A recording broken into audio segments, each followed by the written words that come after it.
The first and much anticipated cabinet lekgotla of the Government of National Unity is underway in Pretoria. Former National Treasury Director General Dondo Mokgajane has refuted claims that he pocketed 1 million rand from a bribe linked to the VBS Bank. Citrus Growers Association is lamenting delays at the Cape Port, saying the problem is hurting citrus farmers.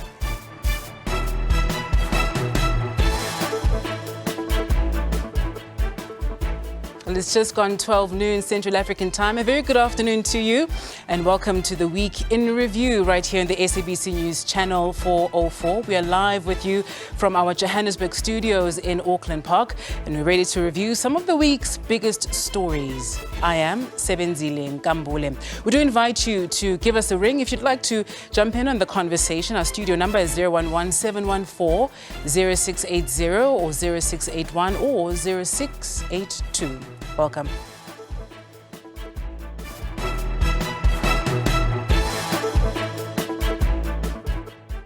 We start here this afternoon. Former National Treasury Director General Dondo Mokgajane has refuted claims that he pocketed 1 million rands from a bribe linked to the VBS Bank. Former VBS Mutual Bank Chairman Chifiwa Matodi alleged in a leaked affidavit that Mokgajane took a bribe of 1 million rands to help facilitate the reversal of a letter sent by the National Treasury to municipalities, encouraging them to divest their funds out of VBS. Now, earlier in the week, Matodi was sentenced to an effective 15 years in prison for his role in the scandal. Mokgajane denied this allegation. I categorically deny. I've never taken any money from anybody. I've served this country for 23 years. The last 5 years was as DG of National Treasury. My record is very clear in terms of how I ran the department and how I conducted business during my term as DG and during my term as a public servant over the last 23 years. I've always been a proud public servant. I'm proud of my clean record for 23 years. I've served with honesty, loyalty, distinction, and with all the humility in the way I conducted my business as a public servant and as a DG of the National Treasury of South Africa. I will not be tried by corrupt individuals and all of those who've got a corrupt and hidden agenda. All the affidavits, all the files, minutes of meetings we held, records, any document that has got to do with VBS is with the relevant authorities and is being filed to them, including the signed statements and affidavits that I personally penned down are submitted, including, by the way, the statement that I made to the Hawks. The EFF has also denied allegations made in the leaked Matodi affidavit. He claimed the EFF allegedly received donations to the value of around 16 million rands from VBS. There is absolutely no change to our statements and positions on VBS. There are endless archives, as you know, on this matter. So if you want a response, please refer to your archives. But how about you also allocate the same energy on those actually pinned in VBS and double your energy on that Cyril Ramaphosa's illegal foreign currency that was hidden in his mattresses and sofas at his Phala Phala farm? This obsession of forcing EFF into VBS corruption is just plain down harassment now. For more on this issue, let's speak now to Karam Singh, who is Executive Director at Corruption Watch. We'll also speak to political analyst Professor Ntsikelelo Breakfast as well to help us understand some of these developments. Mr. Singh, let's start with you. And a very good afternoon. Thank you for your time for joining us this afternoon on SABC News. Let's perhaps start with that video we played, some of it, that clip from the former DG of Treasury, Dondo Mokgajane, who in fact categorically refutes the claims that Matodi makes in this leaked affidavit. Your thoughts? Thank you very much for having me on the program. It's very difficult to comment on this objectively, looking at it from the outside. I think the former DG, is right when he says that all the relevant information with regard to the investigation of the VBS matter resides with the authorities, resides with the investigators and with the prosecution. So if there is a case that he has to answer to, it's certainly not. It's not directly as a result of this affidavit. It'll be as a result of a case that's now to potentially be brought by the MPA. So the allegations are explosive. The former chairperson has admitted his guilt. It's not clear, what would motivate him to now, spin stories implicating other persons in the context of his own admissions. But the investigations and the potential future prosecutions now must unfold as a result of, what law enforcement feels is appropriate. And of course, we wait to see what that action will be. We have heard from the NPA as well, who are unhappy about the leaking of this particular affidavit.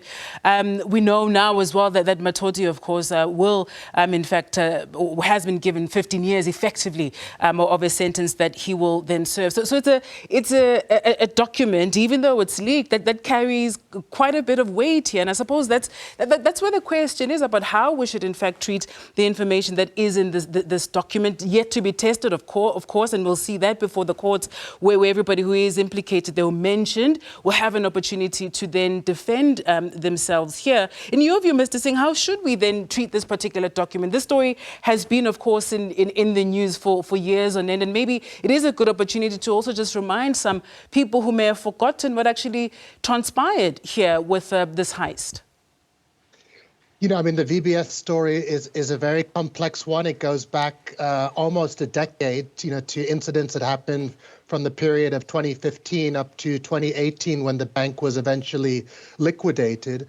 I would direct viewers, if they wanted to get a background on the VBS story, to look at the fantastic report that was done by Advocate Terry Matau, SC, as early as 2018, called The Great Bank Heist, where he basically lays out, the key role that Matotsi himself played as the kingpin in this.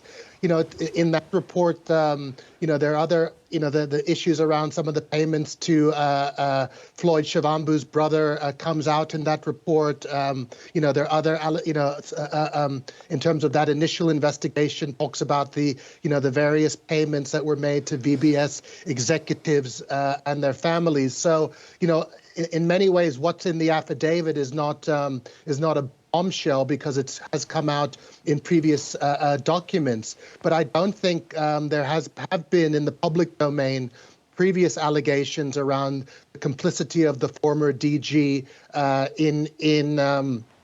in fraud and corruption at VBS. So that in itself is a bombshell.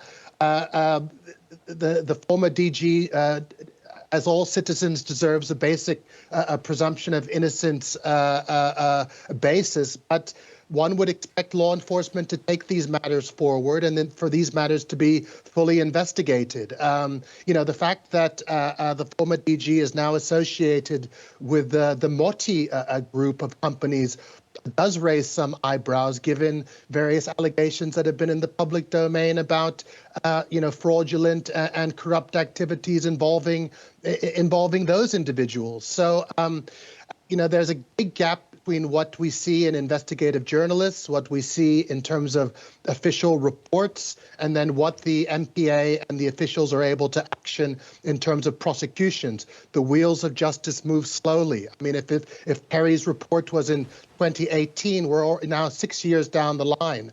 So these matters must be investigated. I think it raises concerns,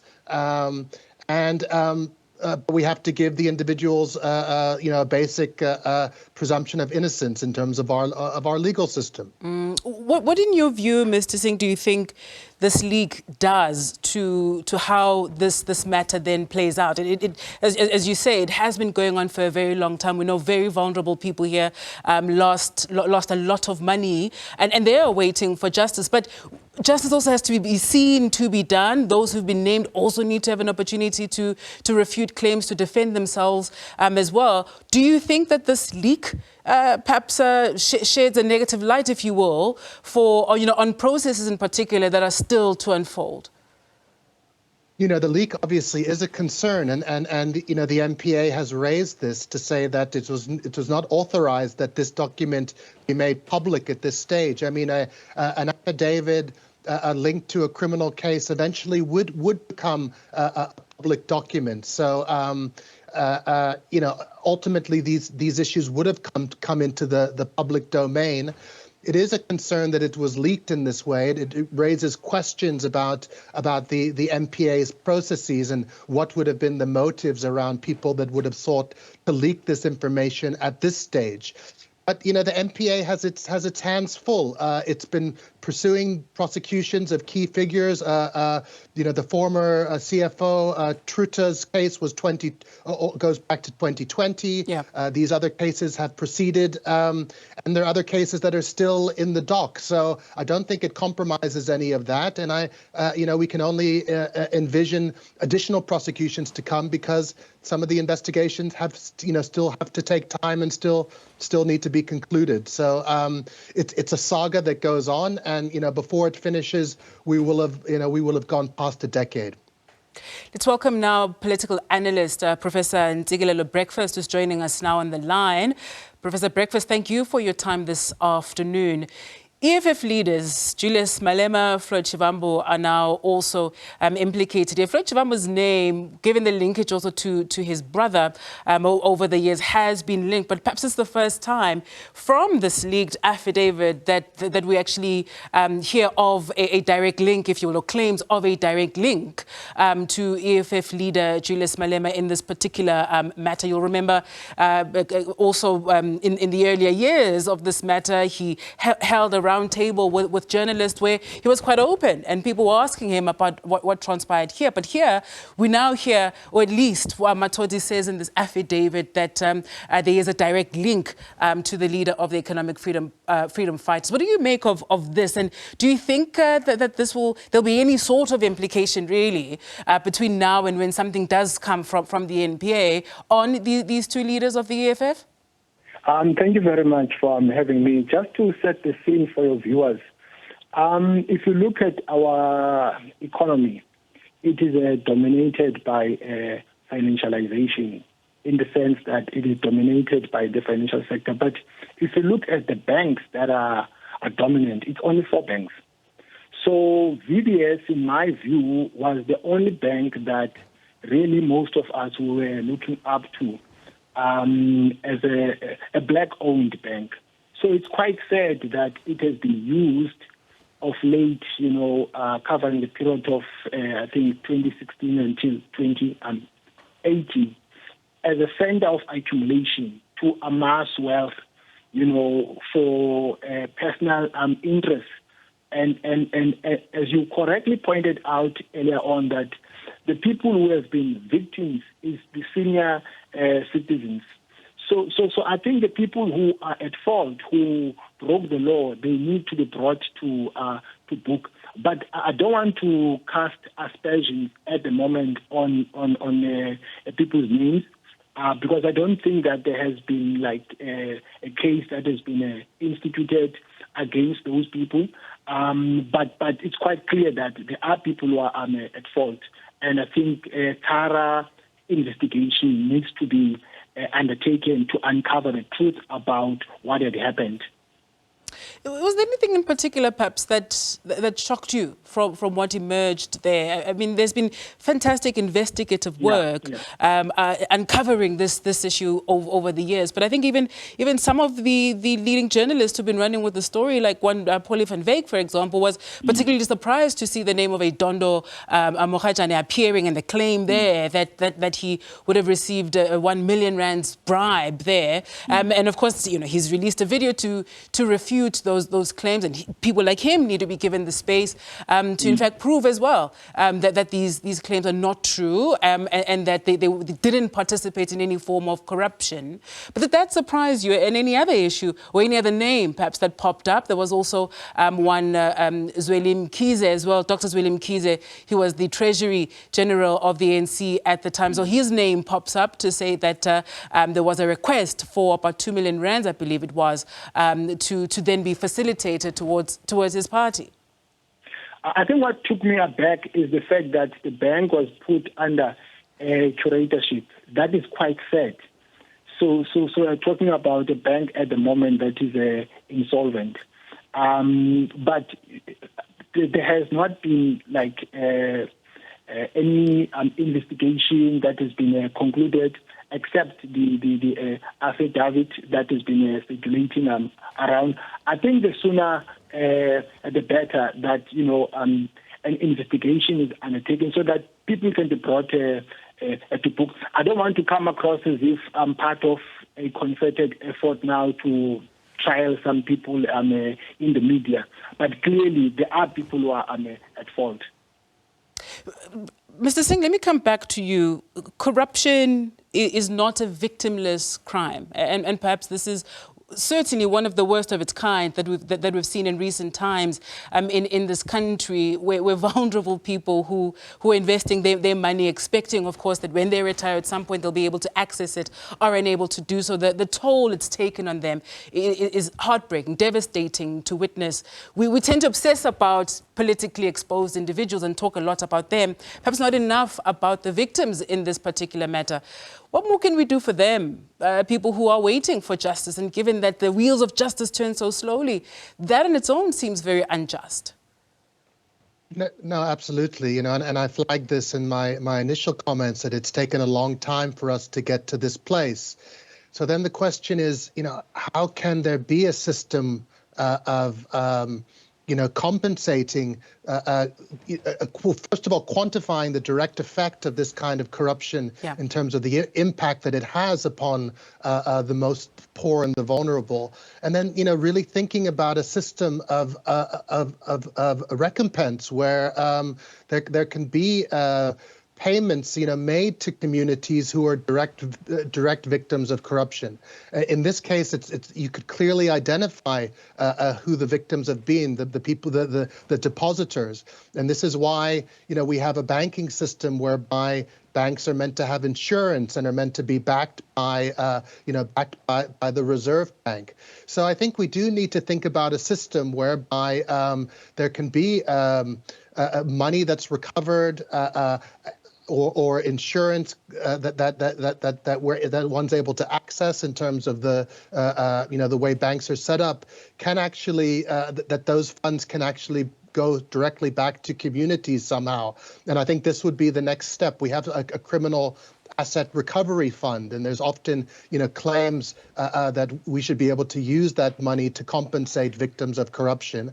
And I think it's something that we need to give serious consideration to in terms of how we we push for accountability and consequence management as a result of corruption, that there can be these direct transfers back to communities that are affected. Absolutely. We'll park it there. Thank you very much to you both, political analyst Ntsikelelo Breakfast, Professor Breakfast, as well as Karam Singh, who is Executive Director at Corruption Watch. Thank you to you both. Meanwhile, National NPA spokesperson Advocate Mthunzi Maga says they are looking into whether the media should be allowed to continue publishing or broadcasting the contents of that leaked affidavit. This is quite disheartening and disturbing because it has the potential to undermine the proper administration of justice. It also has the potential to place at risk the lives of people mentioned in the affidavit. Secondly, the investigating officers and the team. as well as the prosecution team that is seized with the matter. It also has the potential to compromise the pending prosecution against the other accused persons, because you know that one of them has already been convicted and sentenced. Now, we have instructed, that is the National Director of Public Prosecutions, has instructed the Director of Public Prosecutions in Pretoria, Advocate Mzinyati, to conduct a comprehensive investigation together with the DPCI in order to establish who is responsible for the leak and what is it that can be done to deal with that person decisively. We're also looking at legal options, whether it is permissible for the media to publish information that relates to cases that has been leaked to them. So it's a two-pronged approach. We are quite disturbed because we want a situation where cases that were seized with, especially those that are high profile and complex, that involve politically exposed individuals, to be ventilated in a proper forum, which is the court of law, not in the public domain like in the media and social media and the likes.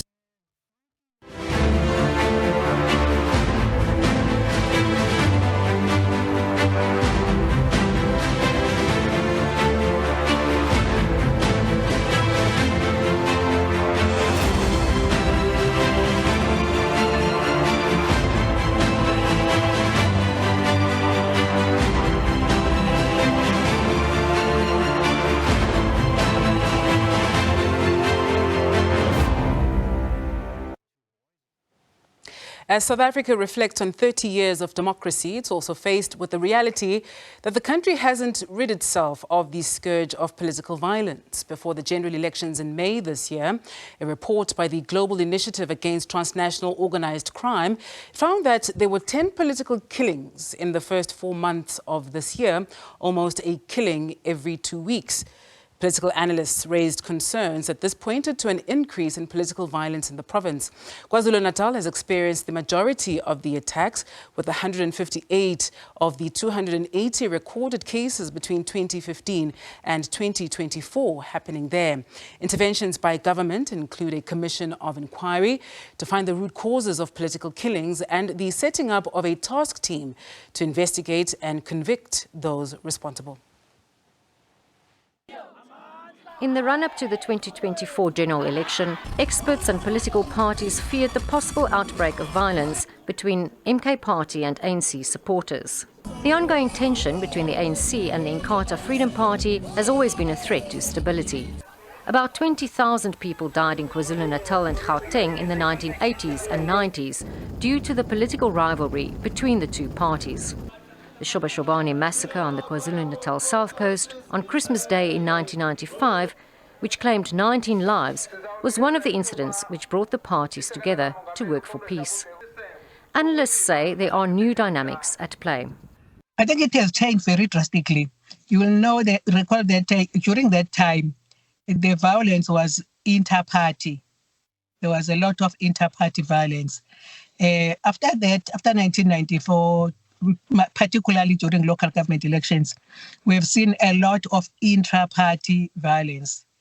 And that was also subsided now during this past election, though there was an expectation that there will be a lot of violence, but there was no violence. However, because the police were on the alert, you saw the National Commissioner of Police deploying police to KwaZulu-Natal in particular, where there has been a lot of violence. But also the voters are maturing now, and the price of violence is very high for everybody. Research shows there is a rise in political killings during election time, and particularly during local government elections. 19 councillors lost their lives in KwaZulu-Natal alone in 2023. In July 2023, 75-year-old National Freedom Party councillor Ntombenhle Mchunu was gunned down while sleeping in her home in Ngoma. Her granddaughter, who was with her, survived with serious injuries. Mchunu was serving in the volatile Ngoma local municipality, where power is constantly changing hands from an IFP-led and ANC-led coalition. Many council members were in hiding in fear of being assassinated. I've had to flee my home and only pop in from time to time. My friends and neighbors no longer visit me because they are all afraid. They fear that coming near me may put their lives at risk. Life has become hard for us as councillors. You can't even do the simplest of things, like going shopping, walking in the streets, because it's not safe. In October 2016, the then KZN Premier, Willis Mchunu, established the Morani Commission to investigate the root causes of political killings. It found, amongst other things, that the barriers of entry to becoming a councillor are extremely low and that the political positions of councillors create opportunities for access to resources which can lead to corruption. These political killings are usually, as you say, they are motivated by money and positions. Those positions are the reason why people want those positions, because people are unemployed. They see these political positions as a way of getting jobs. So because these political positions are few and many are competing for them, that is why other people think that I must eliminate anybody who's likely to oppose me. But I think unemployment, poverty, and lack of opportunities, lack of any other opportunity other than a political opportunity is one of the reasons why there will be political killings, because many people compete for few positions. In 2018, President Cyril Ramaphosa, through the Inter-Ministerial Committee on Political Killings in KwaZulu-Natal, set up a task team to investigate the ongoing political killings in the province. The committee has urged political parties to strengthen their internal mechanisms to diffuse inter- and intra-tensions and instability to avoid political attacks and killings. Political parties need to educate their members. That is the first thing. So that they will understand the issue of democracy and competition whenever a leader has to be elected in a community. That's point number one. So that even the intra killings which take place will not take place when people will have an understanding what it calls to become a councillor. Well, the issue of the entry level as to what in fact are the requirements in order to become a councillor may be also a factor that might assist to mitigate the current challenges which are facing the KwaZulu-Natal when it comes to political killings. I think there must be an amendment in the Structures Act that put the requirements of who should be a councillor for all political parties, so that we know these are the attributes of somebody to be a councillor. Beyond this thing of saying you must be a person of sound mind and all that, that is minimal to me. It must be a clear requirement of who should be a councillor. Analysts agree that parties have carried out a degree of educating party members. Former Police Minister Bheki Cele says the political killings are linked to hitmen in the taxi industry and construction mafia and are often a result of competition within parties. He also said that they had secured 100 convictions, which have led to lengthy prison sentences. He said so far 321 dockets have been investigated since July 2018. This team is mandated to look at the political killings, but there are parallel 85 cases. Those are the cases that will go outside the mandate, as for this business forum stroke construction mafia and the taxi industry and any others. The committee had earlier said special courts were to be set up to deal with political killing trials, a move supported by political parties and families. Renee Heine, SABC News, Durban.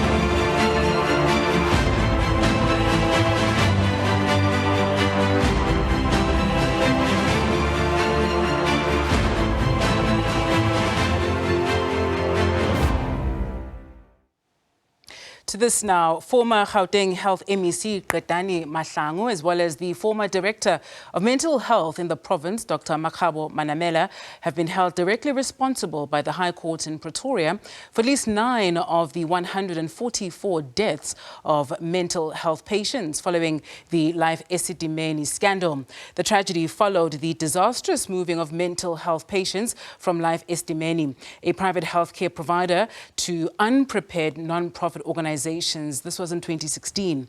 The National Prosecuting Authority now has to decide whether to file criminal charges against Mahlangu, Manamela and those non-profit organizations for their neglect of these patients. Sasha Stevenson, Director from Section 27, an advocacy group, joins us now on the line. Sasha, a very good afternoon to you and thank you for your time as Section 27.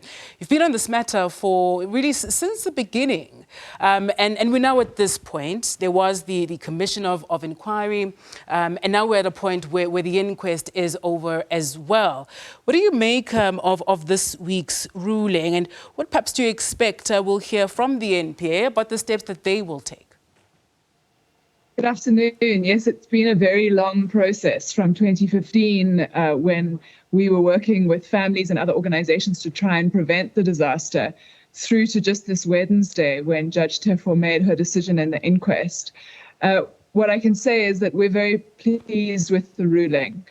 It's good to see there being an acknowledgement of responsibility from the court, the responsibility of Ms. Mahlangu and Dr. Manamela, and a finding that there is a connection between their conduct, the decisions and the actions and the implementation of those decisions that they took, and the deaths of 9 mental health care users in conditions that really were completely deplorable. And so, as you say, now it's for the NPA to decide what to do, and we expect that they will consider the 56,000 pages of record from the inquest that includes testimony from witnesses, police dockets, medical records, autopsy reports, families' experience finding their loved ones either just before they died or after they died. And they'll take all of that into account in deciding, we hope, to prosecute at least Dr. Manamela and Ms. Mahlangu for their roles in the deaths of all of these people. You know, earlier, Sasha, we were talking about how long the VBS matter has taken. This is yet another example of how long justice has taken for the families of the 144 people who lost their lives, really because of negligence and carelessness that we saw here. Perhaps walk us back a little bit as to why, in fact, it has taken this long. Many would have thought that after the commission, which was chaired by a former Deputy Chief Justice, Moseneke, that after that we'll see action. But that wasn't the case. We then went through the process of the inquest. And even at this point, we still have to wait to see what action will then be taken. Why does it take this long? The wheels of justice certainly turn slowly. After the arbitration, the police were conducting their investigations. And that took a long time. It took a long time because there were a lot of people involved. There were at least 144 deaths. And so they conducted investigations into those deaths, handed those files over to the NPA, which at that point said they didn't think that there was sufficient to bring a prosecution, and so therefore brought all the evidence before the inquest, which, as you say, also took a long time. We started in July 2021 and only received the decision in July 2024. And now, as you say, there's still a prosecution. So it's a very slow process, partly because there is a lot of evidence, there are a lot of people here, and it's not an uncomplicated case. But it's really a precedent-setting case because it shows how the conduct of people at high level politicians and government officials can be connected to the end result of that conduct, which in this case was a lot of tragic deaths. So the inquest itself is a really important step in accountability. It's a really important acknowledgement, but it's certainly not enough, and it's not the end. And now it's for the NPA to consider it all and to, we hope, make a decision to prosecute and finally bring real criminal justice to one of the biggest human rights violations in democratic South Africa. We're talking in particular about these two individuals, the former MEC Qedani Mahlangu, as well as Dr. Makgabo Manamela here. And you'll remember during that commission as well, there was a lot spoken about taking collective responsibility here.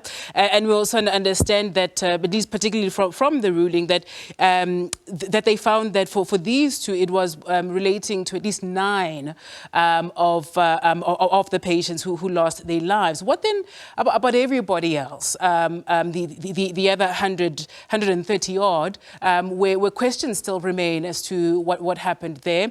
Could we be in a situation where we see a lot more people perhaps having a lot more to answer for, and it just hasn't happened yet? It's possible, but frankly, I think that the likely focus will now be on the deaths that Justice Tefo highlighted and the people that Justice Tefo highlighted. And the reason for that is that there was a lot of evidence that came before the inquest. But what Judge Tefo found is that the evidence related to these 9 deaths was the most compelling and had the clearest link to the conduct of these 2 people, of Dr. Manamela and Ms. Mahlangu. So that connection was the closest connection. And the closest causal link between the conduct of those people and those deaths. For a lot of the deaths, there wasn't a lot of medical evidence. So there were some autopsy reports, but not all of the deaths had autopsies.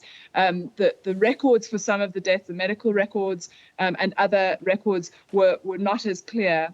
But I think what's important to recognize is that while Judge Tefo highlighted just 9 of the at least 144 deaths, the circumstances of many of the deaths were very similar. And they all happened in the context of this mass move of mental health care users out of life testimony and into NPOs that were just woefully underprepared and under-resourced to care for them. And so in that way, this finding and any future prosecution will truly honor the deceased in this case, because the circumstances were so similar and therefore the accountability is so similar. So while there is a focus here, that's not to say that the finding doesn't reflect on the causes of the other deaths and doesn't honor those deaths and the families who've lost loved ones in very similar circumstances. Finally, Sasha, what next for the affected families, of course, but also since this particular tragedy, have we seen significant changes from the Department of Health in the province and nationally as well, as a lesson learned from this disaster? What next for the families is the families and us as Section 27 and the South African Depression and Anxiety Group and South African Federation for Mental Health and the various organizations and individuals who've been working together are waiting with bated breath to hear what the NPA says, and we trust that they will make a decision to prosecute. And then when it comes to lessons learned, I think there has been some acknowledgement there's certainly been significant acknowledgement by the Gauteng Department of Health about the extent of this disaster, and the arbitration really brought a lot of evidence out there. And in addition to the Department of Health, also the Premier's office. So there's that acknowledgement. There was a requirement by Justice Moseneke in his arbitration decision that the Gauteng Department of Health needs to institute various improvements to the mental health system so that there is a strengthening of community-based care. Yeah. That's happened to some extent, but not nearly sufficiently. And there's still real underinvestment in mental health across the country and in Gauteng, and particularly in community-based care, so care closest to people, which is where it's really needed.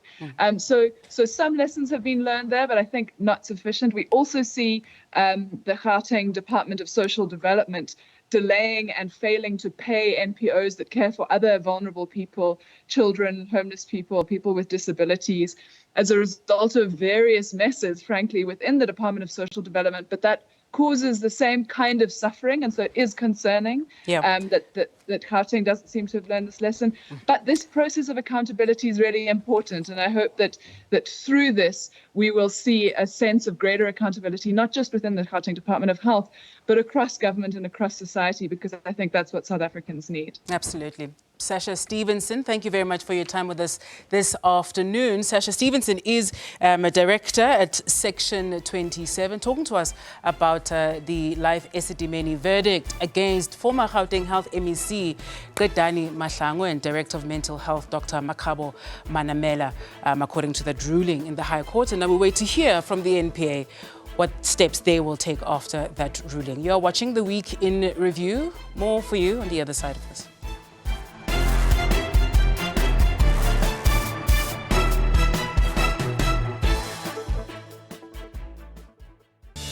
I've met a lot of people who've saved on their car insurance with OutSurance lately. But what if you don't save?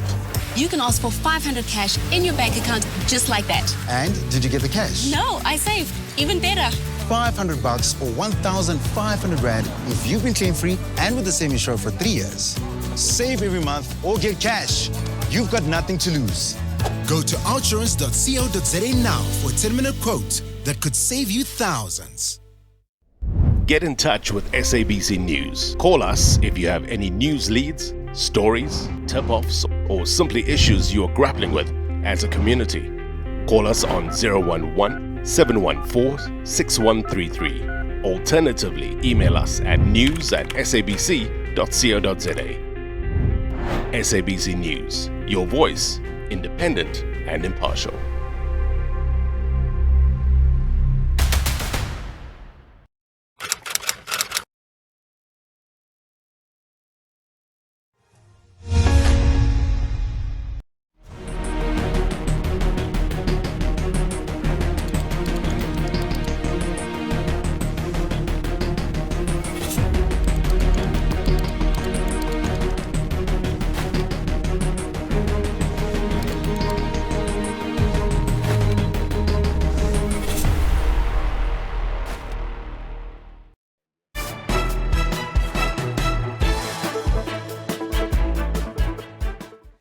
Thank you for staying with us. Let's talk now cyber security. Recently, the South African Public Works and Infrastructure Department fell victim to a massive cybercrime scheme, losing approximately 300 million rands over the past 10 years. Minister Dean McPherson revealed this elaborate scheme and saying that it may in fact have involved department officials. But how does it happen? And how can we protect ourselves from similar breaches? Joining us today is cybersecurity expert Abdul Musa from Nika Technology Group. Welcome, Abdul, and thank you for your time with us this afternoon. For viewers who aren't familiar with cyber breaches, risks, cybersecurity broadly, explain to us what we're talking about. Good afternoon, and thank you for having me. Just in brief, I think it's important to understand what we mean by cybersecurity, because the terminology is quite broad. If you look at most organizations, whether it be public or private, every organization is using some sort of technology to drive a business process, whether it's conducting payments, whether it's doing surveys, whether it's a retail e-commerce industry. And all of these things ultimately get underpinned by technology and information that's associated with that. So protecting those, what we deem digital assets, brings around the concept of cybersecurity. And as you're well aware, a digital asset now has a value, and if it gets into the wrong hands, and in this case, cyber criminals, they're able to do malicious things with that information or the system, such as fraudulent activities. I think we're well aware about scams that we see where we get SMSs for people to click on and so forth. So that's a very basic concept and understanding of what cybersecurity is. We've got technology, there's data associated with that, and we need to be able to protect that. In the case here of the Department of Public Works, talks about how department officials would have been involved here. I mean, governments deal with massive budgets as well. So any cyber criminal who in fact breaches any of those systems, they're certainly in for a very big payday here. Would this sort of thing be possible if they don't have people within the system, within the department, assisting them? So there's generally two types of cyber crime that we look at. So one is organized crime, where cyber criminals have to intrinsically work with people within an organization. And the reason for that is there's a lot of IP or knowledge that sits within the company. There's a process that's attached to something, typically a business process. As an example, if there's a supplier management process, you would need to understand how suppliers are being onboarded, how suppliers are being paid, and there's specific delegation of authorities that's involved, and there's different pieces of technology that comes into the fore. It's very difficult to come as a hacker or a cyber criminal outside of that organization without that context to be able to create those large-scale cyber crimes that we've seen. So generally, there are people that are lured in by these cyber criminals or these cyber groups, and that's where we see these mass amounts of fraudulent activities happening. The other aspect is someone understands that there's a huge bounty that can be paid from an organization, and over a long period of time, they start intercepting things like email communication, start building up profiles, using AI to scour information, and then ultimately build up something where you can attack the company. If I look at that from a percentage perspective, most of these large-scale criminal activities are done using people within the organization itself because they've got some knowledge around how the operation works. One would expect, and I'm sure there are viewers watching this and thinking, well, you would think government systems should be quite tight, that they shouldn't be easily hacked, that there'll be a number of people, in fact, or a number of points, right, where there should be some sort of an approval or some sort of a check so that this sort of thing is, in fact, picked up. Is this a function, maybe, of how intricate and how good, hackers are getting at this to be able to infiltrate the system in the way that they did? If we put the corrupt element aside for a second, that there are people within the institution that would have assisted in making this happen, but are we in fact seeing a trend where the hackers are getting very good at this? There is definitely a trend, and unfortunately, our government sector is one of the most targeted. If you look at the news, you'll find there's a case literally almost every single day where some department or the other is being breached. And that's due to a lack of knowledge, number one, around cybersecurity. It also stems from budgets that haven't been put aside to implement these controls. And literally, if you look at technologists, and it's in an unfortunate space, most technologists understand how to run technology, but they don't understand how to run a business or understand the business risks associated to managing that business. And we need to probably look more to the regulations and the laws of the country. I know we've got POPI and we've got the Cyber Crimes Act and some of the others, but we need to ask ourselves who's actively monitoring what's happening in these departments. I haven't seen a National Cybersecurity Operations Center that proactively monitors the security, and as you rightfully said, there's activities on technologies like approvals. Who's monitoring these activities in real time? How do we actually know that there are hackers that's currently sitting on a government network somewhere, busy stealing information, getting into systems, doing some type of fraudulent activity? And it's always probably realized after the fact.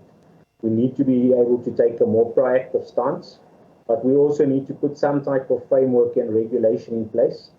And probably, if we look at the State Information Technology Agency, SITA, I think their role, including the telecommunications department, needs to come to the fore to start putting these frameworks in place.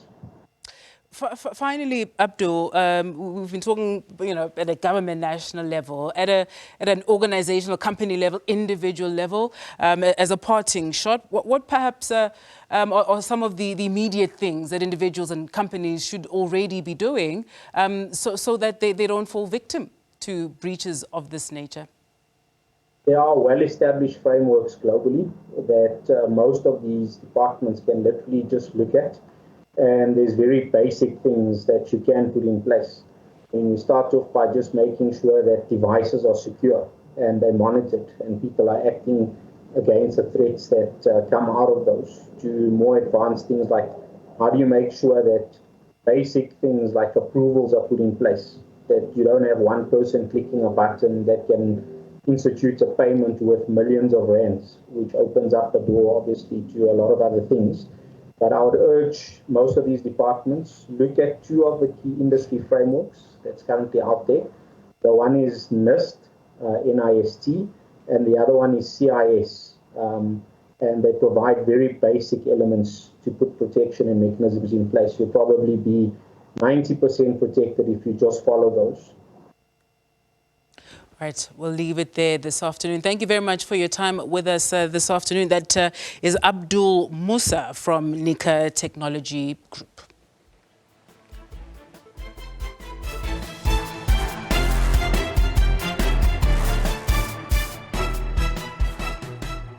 Thank you for staying with us. To this now, Citrus Growers Association says the delays at the Cape Port is hurting citrus farmers. This comes as Transnet was forced to suspend its shipping movements this week following bad weather conditions in the region.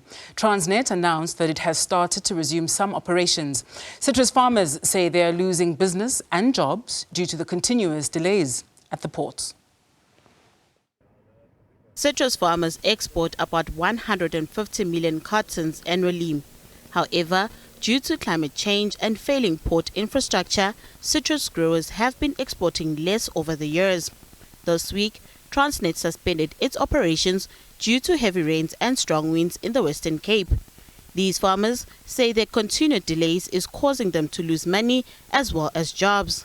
It puts us in an impossible situation. I mean, we promise confidence of supply to our clients, and if we've got a port, I mean, we work with fresh fruit, we work with the weather, we work with infrastructure. There's a lot of things that go wrong. Even ships itself is not that reliable, and then you've got a port which is completely not fit for purpose, and you're working with fresh product. Any delay costs money and also reputation. And what's going to happen is the buyers are just going to go to South America. But the Road Freight Association says the delays at the ports have not had a huge impact. It's not serious delays as yet. We haven't seen downstream in the logistics chain, for example, at retailers and at warehouses, there's suddenly stock that's running out. But remember, there might be some retailers who are experiencing, and I think the term is supply constraints, are not getting their goods in as quickly as possible because there are roads all around, not just in the ports, that have serious flooding and could be damaged. So at this stage, there is a bit of backlog in the port. In a statement, Transnet says its Cape Town container terminal is still experiencing high swells and remains wind-bound. The logistics giant says this has impacted 2 vessels that are unable to dock. However, Transnet says it continues to assess movement of smaller ships which can be docked during this period. It says there are no incidents reported so far as it continues to ensure the safety of employees and port infrastructure. Nothando Makutulela, SABC News, Johannesburg. You're watching the Week in Review right here on SABC News Channel 404. Stay with us. We will continue at the top of the hour.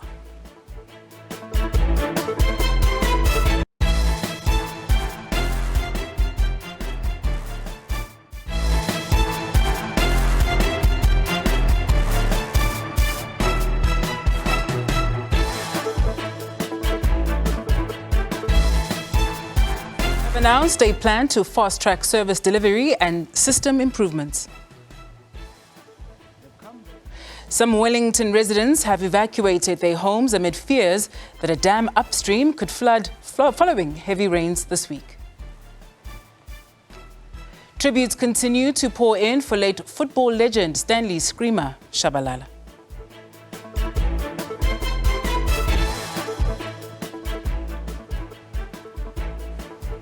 And welcome back. This is the Week in Review, already in progress from our studios in Johannesburg. I am Sebenzile Nkambule. Remember that you can jump in on the discussions this afternoon. Give us a ring on our studio line and we may just speak to you. The number is 0117140680 or 0681 or 0682. Welcome.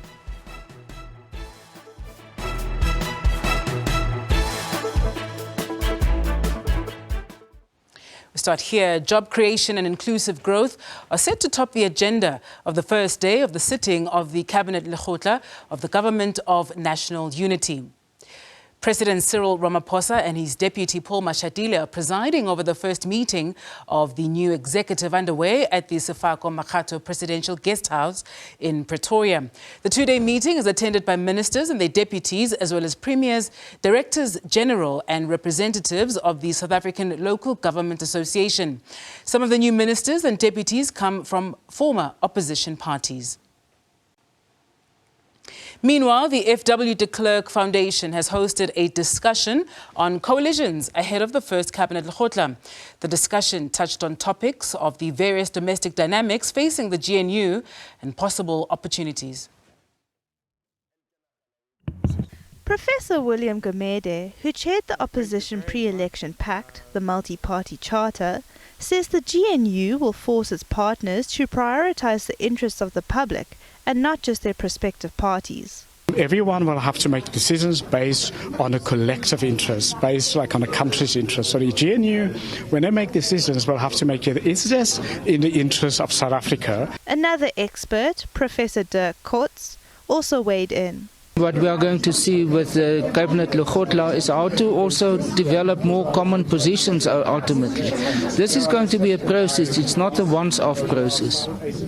And when the ministers go back to their departments and ministries and where they work also in the clusters of the Cabinet, that's where the real policy development is going to take place. Civil society, like the F.W. de Klerk Foundation, has been very vocal in engaging on matters around the GNU. We want the GNU to deliver on the constitutional mandate of this country so that our constitutional democracy becomes a reality for all of our people. With the Cabinet Lekgotla underway, it will be up to the GNU partners to pave the way forward. Zara Groenewald, SABC News, Johannesburg. The Media Monitoring Africa has expressed disappointment that the media did not offer more analysis on issues of concern to the public in the May elections. This is contained in the NGO's Media Performance Review of the 2024 general elections, which it launched in Rosebank in Johannesburg last night. Holding a discussion on the role and the state of journalism and media houses 30 years into South Africa's democracy, Media Monitoring Africa conducted a media performance review which painted a clear picture about the realities of the industry. It looked specifically at the May 29th elections to determine how the media industry contributed to a free and fair elections. We understand the role that the media plays during an election period. We know the value and the responsibility that media has, that news media has during an election period. But what we realized as well is that in order to understand just how news media contributes to a free and fair election, we need something to help us measure that performance. Gathered under one roof, leaders of the sector shared their thoughts. Amongst the issues on the agenda, challenges facing the media in the vastly changed environment. It goes back to also the budgets and the resources in the newsroom. You know, it's not like really our media locally. They do their very best with the little that they have. And you might not have gone through 4 editors, but I can tell you that in some of this newsroom, your opinion piece will go through more than 6 editors. They might not necessarily have gone back to you. But I agree with you to say, you know, we can do better. Journalism costs money, but no one is willing to pay for it. We all know that the business model is outdated. And I think that in all the conversations that we have, the important point to make is that if the business model is outdated, then the reality is that it's journalism that we must save. So we cannot sit back and say, well, this one model works or that other one doesn't work. But big tech must pay for journalism, for our stories and our content that they use. 30 years on, has the media evolved? Society's moved on, the media hasn't. The other people who haven't moved on are media owners. So the journalists, editors, media workers, they are in tune with what's happening in society, but the media owners haven't. And I think that there is actually something different about Global South journalism. And I think that there's something which is powerful about where we're at, and it's the collaboration. And when I think about, our little publishers all over the country, and the amount of collaboration that I'm seeing amongst them, and the kind of sense that we need to work together, that we need to have shared infrastructure. SABC News, Johannesburg. To this now, the 18-year-old man who was arrested last week in connection with the murder of 2 young children in Pina, outside Mbombela, Mpumalanga, has died. The suspect died in hospital under police guard. He was hospitalized after he was allegedly manhandled by members of the community who were searching for a 3-year-old toddler, Peaceful Khoza. He pointed out the shallow grave where Peaceful was buried and later took them to the grave where 6-year-old Junior Mabandla was also buried. Another death in now infamous Pinar. 18-year-old Sivile Tulare, who was the suspect in the disappearance and murder of 2 children, has died. It is alleged that he succumbed to his injuries after being hospitalized following a mob beating.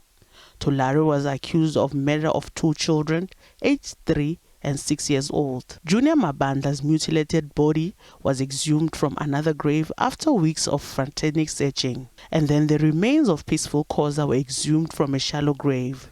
We can confirm that the suspect, who was under police guard after he allegedly killed 2 children in Pinar, has passed on yesterday. The suspect was supposed to appear in court on Monday, and for now we don't know the cause of death as we are waiting for the post-mortem results.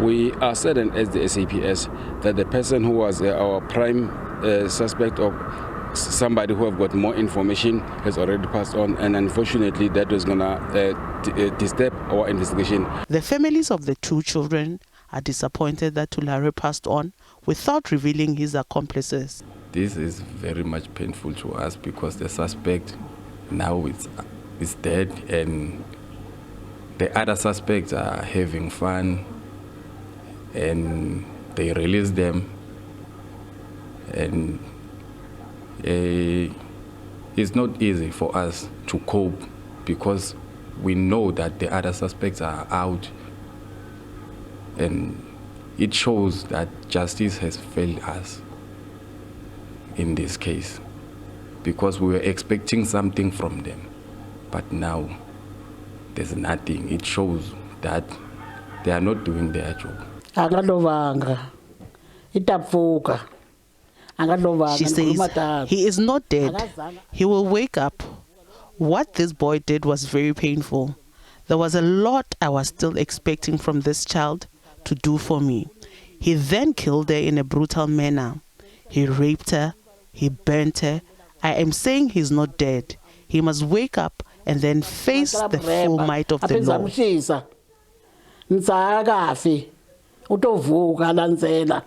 Tulare's family also wanted him to recover and account for the death of the children. She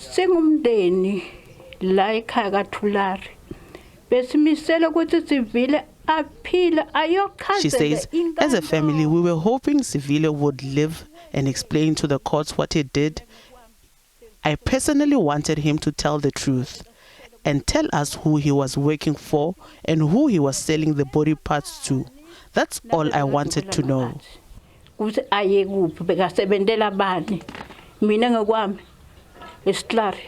suspect was due to appear in court on Monday.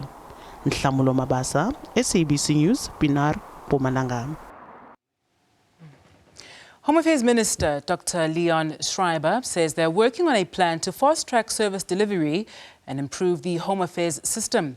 Schreiber, together with Deputy Minister Njabulo Nzuza, have visited Otongati, north of Durban, to assist those who lost critical documents when a tornado hit the area last month. Mobile Home Affairs officers have been set up in several storm-affected areas to assist. Otongati residents who survived last month's tornado that hit several parts of the province are breathing a sigh of relief after receiving new ID documents. Many of the residents in the area lost critical documents in the storm. These residents, who have already received their new identity documents, say they are grateful for the swift response. And what happened, my ID got damaged. Like almost everything, important documents got damaged and washed away related to the tornado. I feel it's such a privilege to have the Department of Home Affairs actually come to us and especially assisting us during this time of devastation, and the fact that it's free. I applied on the 3rd and Home Affairs came on that day. We came out in our numbers as we all had the problem that we don't have IDs. They were blown away. We came here to register. So today they returned to give us our IDs. The Minister of Home Affairs says they are working on a plan to improve the department's technology to boost efficiency. I think these are some of the things that are fixable. Again, we live in 2024. We've got artificial intelligence now in the world, and we should be able to get our connectivity up and running. So absolutely, it's one of the first things that we've been requesting briefings on, getting information so that we can put together a plan, identify what exactly are the problems, because sometimes there's more than one and there are some layers to these issues, but then most importantly, getting quick timelines for a plan to address this. The tornado left many residents without homes, forcing them to live in tents. The eThekwini Metro says it is auditing the list of people who have come forward for assistance. But what I can say is that with the list which are with us, we are working with those lists because some of the people are on the list but they were not affected. But we are working with the councillors and also the ward committee to make it a point that the people who are on the list are the people who were really affected by the tornado. Home Affairs authorities say they will continue to assist those who are affected by the storm to get their documentation sorted. I'm Nonhlakani Pumakwaza for SABC News, Otongati.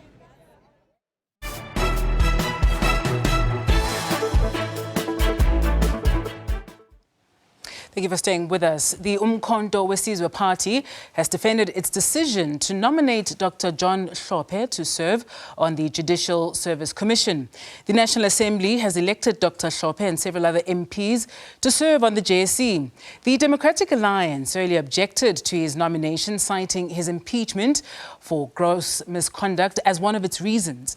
For more on this, we're joined on the line by Chris Oxtoby from Freedom Under Law. Chris, thank you for your time with us this afternoon. We've heard from Dr. Hlophe, who in fact has noted Freedom Under Law's declaration to legally challenge his appointment, also saying that he's not surprised. Freedom Under Law is challenging Hlophe's appointment to the JSC and saying that his appointment to the JSC was not a rational exercise of power. Say more on that. Why do you believe that that's the case? Well, it goes down, in essence, to the crucial point that he was removed from judicial office for gross misconduct, and it's worth also just lest we forget, because time moves so fast in these stories, that what the nature of that misconduct was, which is that he was accused of trying to influence two judges of the Constitutional Court in a highly politically sensitive case. So he became one of the first two judges ever to be removed from the judiciary in South Africa's history. So that's a very serious thing. Then to have a situation where that same judge is designated to the body that appoints other judges, it's illogical in our view. It does not seem to be a rational exercise of public power at all. I think it does a great deal of harm to public perceptions and public confidence of the judicial appointment process. And because the process of how we appoint our judges is so important to the independence and the dignity of the judiciary, that also brings into play constitutional provisions which require bodies like the National Assembly to do everything they can to support and protect the judiciary. I think it's very questionable about whether this designation has done that. So really, it's just this fundamental logical problem of how can you have somebody who has been found to be unsuitable to be a judge themselves sitting on an organization that plays such an important role in appointing judges. Is this, Chris, about the person of Dr. Hlophe and what he was impeached for? Or is this about Parliament and how it is that the processes of Parliament allow an impeached judge to, one, become a member of Parliament, and then to be eligible, as every other member of Parliament is, to then be nominated to then serve on the JSC? Because as per the Speaker of Parliament's note as well, in response to organisations that, of course, objected to the nomination of Dr. Hlophe to the JSC, she said, look, the bar is actually very low, if you will, and very simple for the members who, particularly the members of Parliament, who then form part of the 23 members that serve on the JSC, that it's 6 members of Parliament, and half of them need to be from the opposition benches. So you know, by the Speaker's own admission and the processes of Parliament, they didn't do anything wrong. So is it about the individual of Dr. Hlophe and what he did and what was impeached for, or is it about the bar being very low, if you will, for who becomes a member of Parliament and who then serves on the JSC? Thanks. Yes, that's a very good question, and I think there are elements of both of those in play. I think. I mean, you're right to point out the question of whether it's appropriate for somebody who has been removed from public office to then become a member of Parliament. And of course, we have the same issue with the former public protector. That's not and that certainly is something that may be worth looking at, but that's not the central issue to this challenge. And I think the view that the Speaker expressed on one level, yes, it is correct that there is no prohibition in so many words which says that an impeached individual cannot sit on the JSC or cannot sit on, let's say, a parliamentary portfolio committee. However, the argument that I raised earlier about the particular nature of the Judicial Service Commission, its role in appointing judges, and that issue, that's really the crucial difference. And so to that extent, it does have something to do with the particular individual in Dr. Hlophe because he was removed from office. We would see that as making him unsuitable to be on the JSC. And just to say one more thing on this, of course, yes, it may be true that there is no express prohibition in so many words, but it was still open for Parliament to make, if you like, a political decision to avoid the issue and not to vote for him. And It's been pointed out that it is really surprising that you have some political parties that voted in favour of removing him from office now voting in favour of his appointment to the JSC. And I think many people are scratching their heads as to how that comes about. Yeah, Chris, because for people who are often very critical of civil society and the non-profits like yourselves, when you do go the legislative route, is that perhaps you know it's a witch hunt against a very particular person, or may very well be about strengthening very important institutions in the country, and perhaps might approaching it in that way not be more beneficial to society, that in fact you are trying to strengthen an institution, or you run the risk of giving credence to the criticism that says that you, as freedom under law, are trying to usurp, or are trying to ask the courts to usurp the powers of the National Assembly to run their processes as they deem fit, as they've done in this case. Yes, look, it's certainly a criticism that I think we anticipated. I think we expected that was going to come.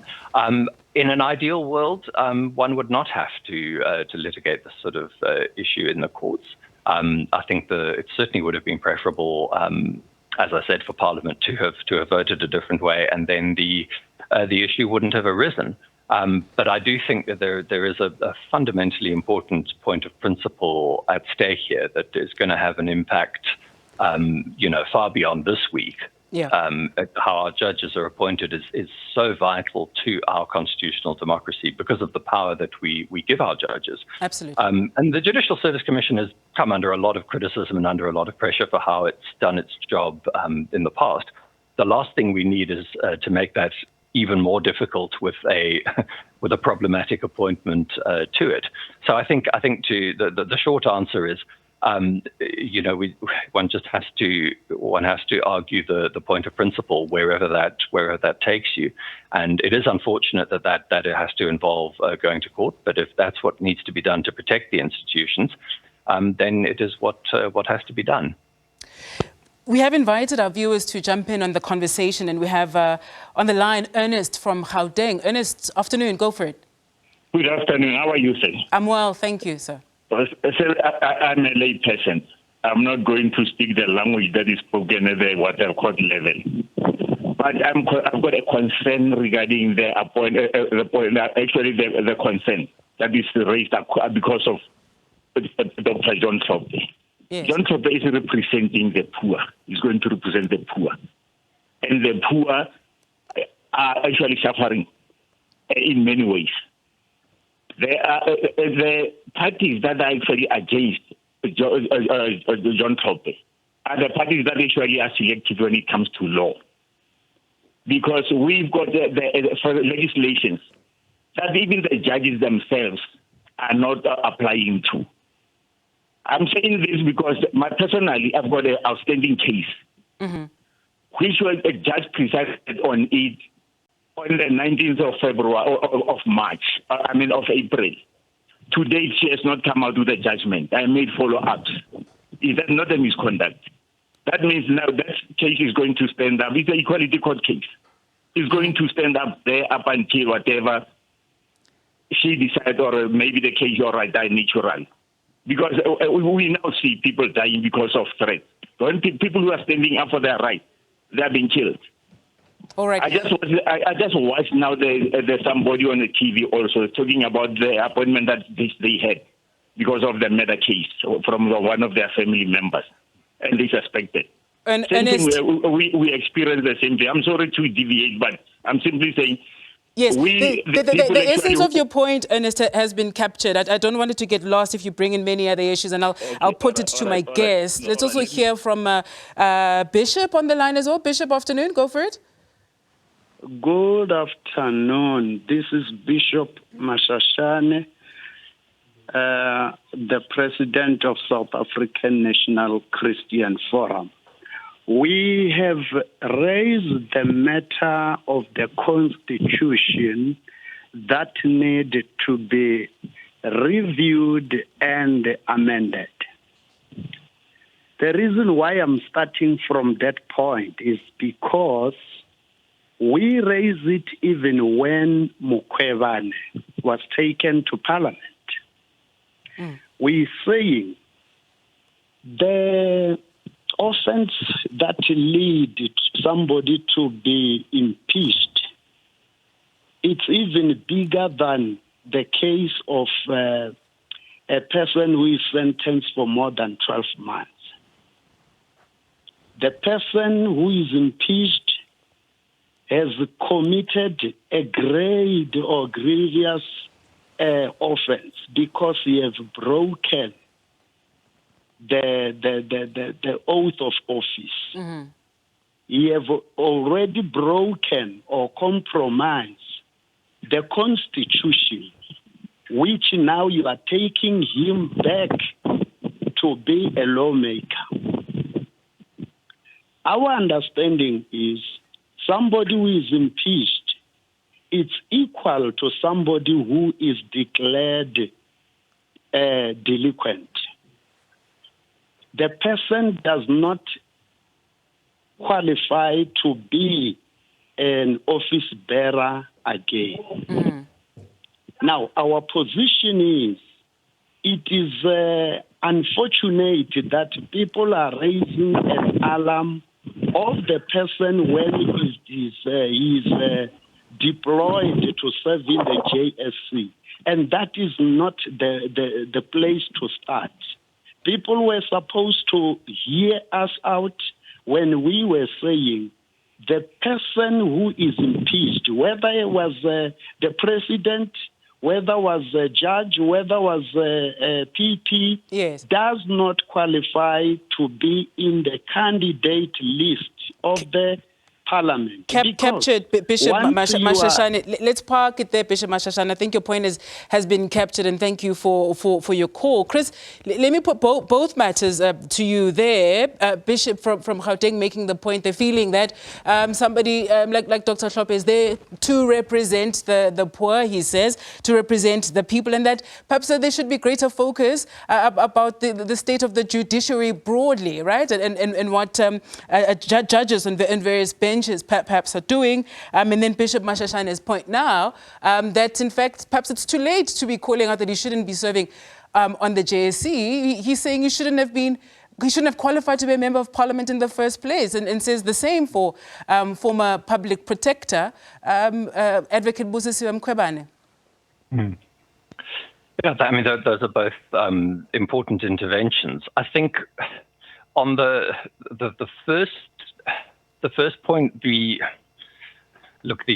issue of representing the poor, I don't dispute the importance of that. I would just point out that the challenge is not to Dr. Hlophe serving in Parliament, and that this also goes to the second point. It is particularly relating to his role on the JSC, and actually the second part of the caller's point illustrates why that's so important. And I absolutely agree that we need to also hold the judiciary to account. We need to scrutinize what they do.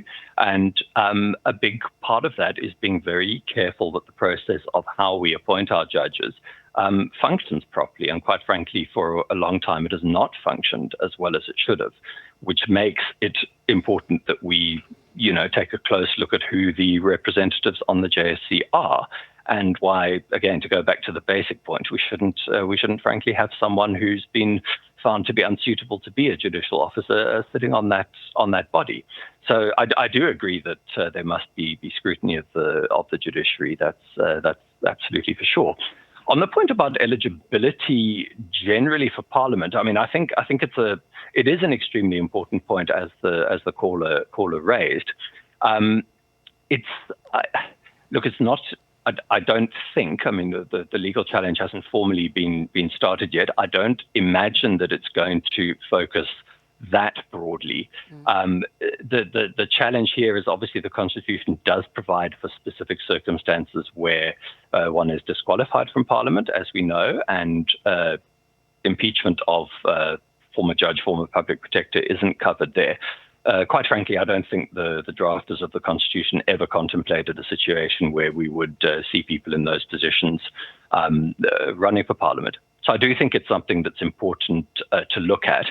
I suspect that that's going to be best done by the beginnings of the kind of process that the caller described his organization doing, by trying to lobby for constitutional amendment, legislative amendment, rather than through litigation. I think the litigation over Dr. Hlophe's involvement on the JSC will be quite particularly targeted and focused on a specific issue. This is a broader point that may need to go through a law reform process rather than the courts. But it is certainly an important consideration. Is the competence or experience of the people that serve on the JSC an issue at all for you? Well, I mean, we are in unprecedented times, right? This is completely uncharted territory to have an impeached judge, for example, and then that same person is now a lawmaker and now may very well, and in fact will contribute towards whether or not a particular judge is appointed or so on. But the question of also the competence just seems also to perhaps not be on the table because you also have people sitting in that very body, right, in that very commission, who are not legal fundis, but sure, they lawmakers or don't have law degrees, haven't in fact the qualifications, not even close to what Dr. Hlophe has there. Is that an issue of a concern at all, or is freedom under law? You're more concerned about perhaps this very peculiar case, might be the only we see really for a very long time in the country. And is that where the focus will be limited to? Or do you care for the caliber and the experience and the education of person that actually serves on the JSC? Well, we certainly care very much about the functioning of the JSE generally. And in fact, if anyone's interested, I would refer you to a report that Freedom Under Law came out at the end of 2022, looking at the performance of the JSE over the preceding decade and making some suggestions for reform. So that has very much been a focus of the organization and many other organizations as well. The question of qualifications of the commission, that's a topic that we could talk about for the rest of the afternoon. It's an interesting and not at all straightforward question. And part of what the South African JSE has done is to be set up in a way where we try and have a diversity of views and inputs. And so we deliberately went for an approach where we have people from a non-legal background to try and provide a broader perspective than only lawyers. This in a way goes to the first caller's point about the kind of broader perspectives that we need to see represented. Yeah. The issue with Dr. Hlophe is really very specific to the fact of his removal from office and for the fact that he was found unsuitable to be a judge. And can I just point out one, if this sounds abstract to people, just to bear in mind that when the JSE next sits to interview prospective judges in October this year, one of the positions that they have to interview for is for the Judge President of the Western Cape, which is the position that Dr. Hlophe held until recently. So, one can very easily imagine how messy that situation, where he's interviewing former colleagues, or he's on the body interviewing former colleagues for the position that he used to be in. That really sounds like a situation that we should be avoiding. I'm out of time. Chris, when do you file? You said you haven't started the process of the legal papers yet. When can we expect that? I can't commit to a specific time frame. I expect it will be soon. It will definitely happen, but it's not yet been filed. That's as far as I could say at the moment. All right. Thank you for your time with us this afternoon. Chris Oxtoby is with Freedom Under Law. He'll let us know as soon as they file those legal papers. The Weekend Review continues after this. Stay with us.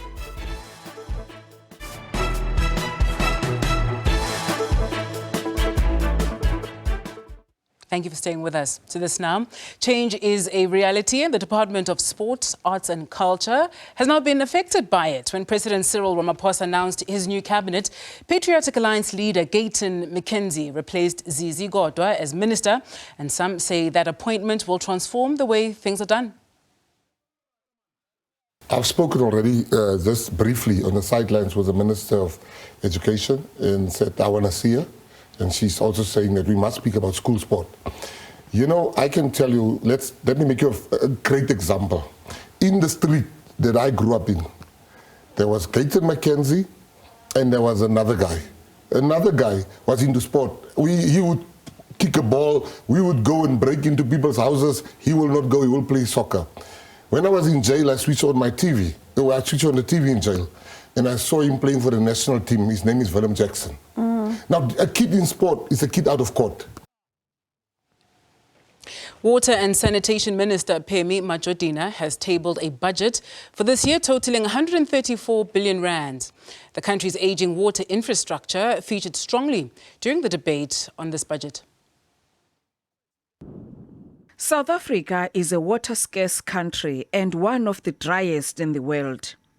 In addition, there are concerns about the impact of climate change on water provision, that it could lead to severe droughts or the floods experienced in parts of the country. The minister says she will focus on improving water infrastructure. The infrastructure in municipalities is decaying, and we want to work with municipalities that the maintenance of water infrastructure is very important. A particular amount must be ring-fenced in terms of maintenance for infrastructure. The FF Plus says the discharging of untreated or partially treated sewage into the scarce water resources must be addressed urgently. The party says about 90% of the 824 water treatment plants countrywide are malfunctioning. We need better water infrastructure and water management, because whilst we are water scarce, we are losing water due to poor maintenance and poor water management. Sewage spills from failing wastewater treatment works are threatening this sustainable access. Action SA attributed the water management woes in the country to corruption. Decades of mismanagement have brought us to this point.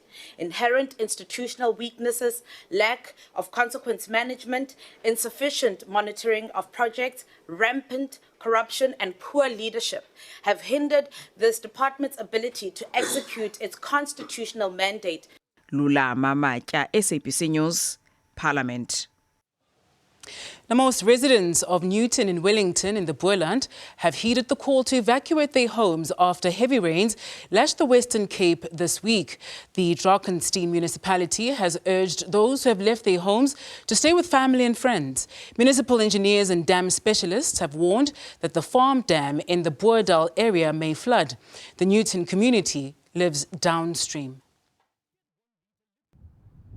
The Drakenstein municipality is urging residents of Newton not to return to their homes yet. They were evacuated as a precaution following fears of the overflow of 3 farm dams just on top of the hill from the residential area. What we found is that there was a lot of water flowing from the mountain. Thousands of cubic centimeters per second was coming down. And the fact that the 3 dams were full, it meant that the water was flowing straight over the dam and into the community. What we also found is that the channels were all blocked.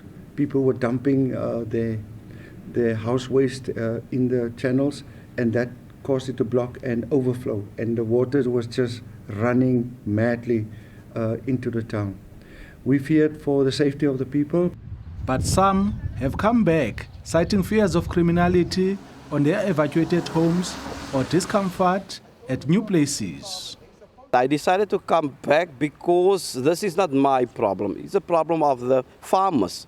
And the farmers must do something about the dams. And the municipality must tell them that they must get something, fix the dams or do something with the dams so that we can come back. It was a voluntary response that the municipality says residents took up with enthusiasm.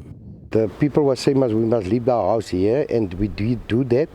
And I was back right now here. The time you come here, I'm going to pick up something, food for my family. But in that street, Adam Street, as you can see, nobody is at home here. They are outside, they look for places, we stay there. But sometimes you just make a turn in the night to check if everything is right there, then you go when we go back again. So, but that moment, there's no one people here. Some residents came back as it became uncomfortable at their other family homes that hosted them. I go, but I come back yesterday. I come back because the friends where we sleep, it's not right for me and my children, and my mom. That's why we come back home, and we sleep at home. We sleep at home, and it was lovely to sleep in your own place. Authorities say more water is still flowing into the dams that are already full. There is no return date on when the people will come back. I think the end of the precautionary evacuation will be determined by circumstances. You must remember we're currently in a level 8 rainstorm, and water is just coming down, it's just flowing down. The Berg River is overflowing, which causes the water the storm water cannot flow in. Engineers and technical teams have assessed the situation. More rain is expected this weekend. Mlamli Maneli, SABC News, Cape Town.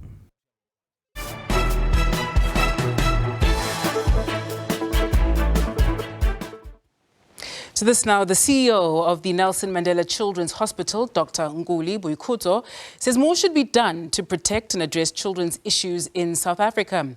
She was speaking during a fun walk event dedicated to honor Nelson Mandela's legacy of celebrating his birthday with children. The children embarked on a 5-kilometer walk from the Nelson Mandela Children's Hospital to Johannesburg Zoo this morning. This is the 3rd annual Children's Celebration Walk, which is a build-up to the 18th of July activities. SABC News reporter Patricia Fasahi has more.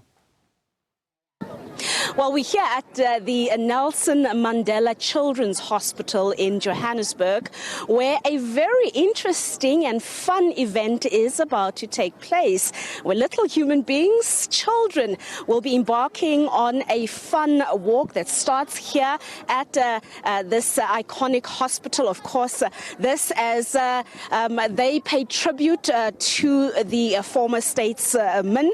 And here I'm joined by the CEO of the hospital, Dr. Nonkululeko Boykuzo. Thank you so much, Doctor, for joining us. It seems like it's a fun day for, in particular, children that are such an important part of our country's fibre. It's a very important day. First of all, we're very excited that the sun is out. Last year we were absolutely cold. So this is really a fun event for children so that they can walk as we remember Tata Nelson Mandela. But most importantly, also think about the children who are lying in hospital right now, who are not well. And so this is really a tribute to them too. Tell us about the walk. It's fairly new. It's just started a few years ago. The significance of it, apart from it obviously, uplifting the legacy of former President Nelson Mandela, what else is it aiming to obviously achieve?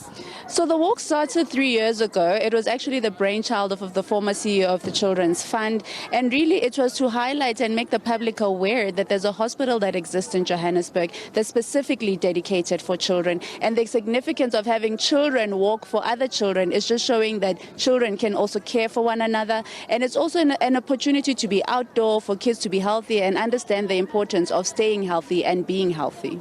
This year marks 30 years of democracy in South Africa, and throughout the length and breadth of our young democracy, we've also seen some disturbing events relating to children, the attacks on children, just perhaps demonstrating how vulnerable they remain. Are we doing enough as a country to protect children? And how can an event like this perhaps create awareness about the sensitivity of children and the importance that everybody needs to get involved in terms of protecting children in our country? So we definitely can do more to protect and take care of our children. We continue to have high levels of inequality in our society, which will affect children, levels of poverty, healthcare access for children. So it's important in this type of event to remember that we are standing up for children. They are vulnerable groups. They rely on us as adults to take care of them. And so this is children saying, we are here, we need to be seen. We're not only the future, but we're also important in the present. So that's really the point of it. Is that awareness enough? Are we doing enough, or are there certain spaces that still need to be tapped in to ensure that we create a collective safe space for children? I think more definitely needs to be done. I don't think we're doing enough as a country. We've made lots of strides. I must say that. We've made lots of strides to do something for children, but more needs to be done. Even events like this, and thank you for the SABC for showing us need platforms where they can be broadcast, people can see what the issues are in our country, and most importantly, how they can get involved in addressing children's issues in the country. For those who still maybe want to participate, who are not aware, can they still come? Maybe not today, but you can join us at the zoo and say hi. But next year is definitely open. They need to come and see the wonderful work that is being done by the Nelson Mandela Children's Fund and the Nelson Mandela Children's Hospital. Is the event growing? It started, as you said, 3 years ago? Are you seeing the numbers, going up, more people perhaps coming forward to participate, bringing their little ones? Definitely. We're seeing more and more people interested in the event. And not only that, we're seeing the different media houses and publishers being interested. So the more the South African public is interested in this walk, the more it will be known. So we want to see it grow just more than the numbers that we have now, but grow into a much bigger event to create awareness. Of course, the focus is Gauteng. Can you maybe tell us how far it has stretched?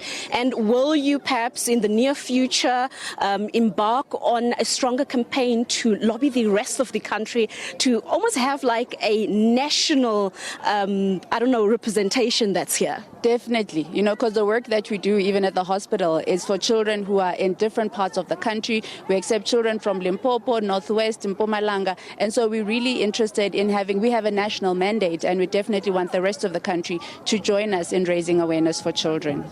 How many children are in the hospital, more or less, as of course these ones that are on the ground who will be participating are almost like ambassadors for those who are inside of the hospital. How many are inside? So currently we probably have about 70 of them. We have about 55 who are sleeping over and others who are coming in for treatment during the day. Because this is a Saturday, we're busiest during the week, but those children are here, they are not well, and so we're really excited for the other kids to be walking for them. Thank you so much. Of course, the CEO of the Nelson Mandela Children's Hospital here, Dr. Nonkululeko Buikutso, just telling us about this beautiful event where little people, children, are obviously at the center of this, embarking on a fun walk to pay tribute to the late former statesman. This is also the month that we celebrate his birthday, and obviously in a few days we'll be marking Nelson Mandela Day, or Madiba Day as many would know it, a day that is dedicated towards charity and doing more for those who are vulnerable. It's back to studio.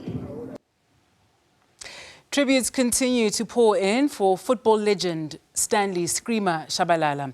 He died from injuries sustained during a burglary at his home in Centurion in March. Shabalala was the first ever Bafana Bafana coach post-isolation in 1992. It was tactics. Stephen Tautau. Yeah, because I was the only one with one eye leading the blinds. So they were mena. Say that again. Anything I was telling them, good gents, we are playing. Stanley Chabalala, affectionately known as Screamer, was born in 1949 in Orlando East, Soweto. His first love was boxing. However, his boxing career was short-lived, as he often found himself on the receiving end of hard punches, which led to him abandoning the sport. Chabalala's passion for soccer began at an early stage. He was a regular participant in street soccer matches, and in 1968, he joined the local team, Orlando Preston Brothers. Another football legend, Eugene Zwane, grew up in the same neighborhood as Brasten, and he was given his first break in professional football by Chabalala. I enjoyed the distinct privilege of having Brasten as my very first professional coach. He gave me the break way back in 1985 at Giant Blackpool. Luckily, because we were neighbors, and even though he wasn't watching much of amateur football then, but he kept on hearing about this boy in the neighborhood, and eventually came to pay my parents a visit. Chabalala was Bafana Bafana's first head coach after the country's readmission to international football in 1992. Max Maponyane played for Bafana Bafana under Chabalala. Bafana Bafana was playing against Zimbabwe in Zimbabwe. Bashun Mahlangu got injured at training. And I was relaxed at home and got a call that please come to the airport, Bashin is injured, and join the team. And I got to that place, that is Zimbabwe, and got to play in that first international official match, and coached by Screamer Chabalala. And I got to know him better, and got to even look forward to the Shushan and piano. Chabalala was also one of the founding members of Kaizer Chiefs, one of South Africa's most celebrated football clubs. Another football legend and president of the South African Masters and Legends Association, Jacob Buda Matate, also paid his respects. He played for the one-time Benoni United and Witbank Black Aces. I've known Brasten as long as I've played the football game and my interest into football. He's one of the legends of football in this country. And unfortunately, we as a country, we don't recognize and celebrate legends like Brasten. In the 1980s, Chabalala moved to Mamelodi Sundowns and had a successful stint guiding the team to a number of titles. Dr. Khumalo was part of the first Bafana Bafana team in 1992, when Chabalala was the coach. Say thank you, President, for the opportunity in 1992. Thank you for selecting me to be one of the players that you trusted and to represent South Africa as in Bafana Bafana. I've shared great moments with you, and believe it or not, I enjoyed each and every moment that I've spent with you. He was Orlando Pirates technical director at the time of his death.